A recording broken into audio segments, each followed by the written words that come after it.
Thank you for listening to the MAS show.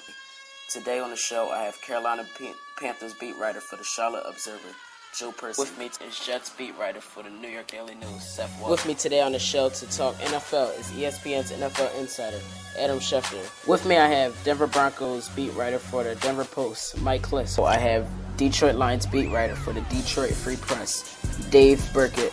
Good morning. Good to hear from you. I'm doing well, Anthony. How are you? Walder, Anthony, how you doing? I'm doing great, Anthony. Thanks for having me. I'm doing good. How you doing? He clearly was disappointed in Armand doing that. Bottom level guy, and they're trying to create a situation where they had some insurance for Mark. Well, it's not that they're doing anything that different than they've done before, Anthony. I think what the league is trying to do, though, is trying to do the best job it can to ensure player safety. Like, the team has moved on. You know, it's the way it works in the NFL. Bottom line is, he adds a lot to that offense. He's kind of the missing element, at least what the Lions feel is the missing element. He has not even been active on Sunday afternoons. He hadn't played in a game since his rookie season of 2010.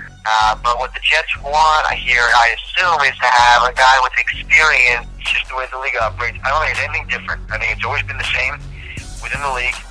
Maybe you noticed it a little bit more, but I think it's been pretty consistent. Broncos are 2-0 and have scored 90 points in those two games, so, you can't complain too much. Today was the first time he got out there, and, we only get to see 30 minutes of practice, so it's tough to tell exactly how he's doing. He ran sprints beforehand, looked sharp doing that, didn't show any side effects from the injury. Dave Gettleman, the new general manager, just didn't think it was worth keeping one for a third-string quarterback. My assumption is that Quinn will be on the roster for a few weeks. This is not just a 1 week pick him up to be the third-string guy while Sanchez is hurt. We've seen the success of rookie quarterbacks so far in the NFL last year. RG3, Russell Wilson, Andrew Luck, Ryan Tannehill, on and on. Year before Cam Newton after a lockout. So now after last year, when he had 37 touchdown passes, 11 interceptions, was going to win the MVP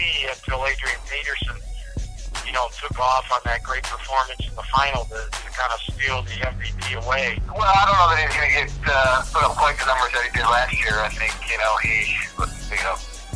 with Reggie's presence on offense, with some of the other receivers being healthier, I think the Lions are hopeful that he doesn't have to put up those numbers. Well, Joe, thank you for joining with me on the show today. All right, so Seth, thank you for joining with me on the show today. All right, well, Adam, thank you for being on the show today. All right, well, Mike, thank you for coming on the show today. So, Dave, thank you for coming on the show today. All right, everyone, that was Joe Person from the Charlotte Observer. You can follow him on Twitter at Joseph Person. Okay, so everyone, that was Seth Walder from the New York Daily News. You can follow him on Twitter at Seth Walder. Now, everybody, that was Adam Schefter from ESPN. You can follow him on Twitter at Adam Schefter. Well, everybody, that was Klis. You can follow him on Twitter at Mike, Klis. All right, everybody, that was Dave Birkett from the Detroit Free Press. You can follow him on Twitter at Dave Birkett. Thank you for listening to the MAS show.